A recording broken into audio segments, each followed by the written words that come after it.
повторуваме по 100 пати.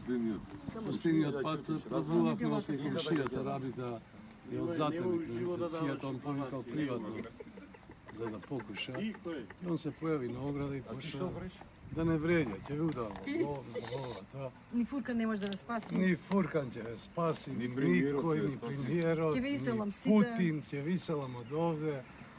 Да ви кажам и јас беснав, и мене едва ме смири полицијата после. Што да правам? Не знам, меѓутоа нема да дозволам втор пат така да ме испровоцира, затоа што ќе не однесе во некој стварно некој несакани последици. Меѓутоа власта мора да реагира. Скрајно време. Сите сме издали. 5 месеци, што да ви кажам, 5 месеци, значи, ние немаме купатила, немаме тоалет, основните човечки потреби. Се споразборим.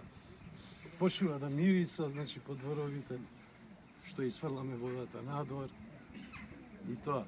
Меѓутоа, стварно ќе дојдеше до големи инциденти. Стварно, среќа дојде полицијата.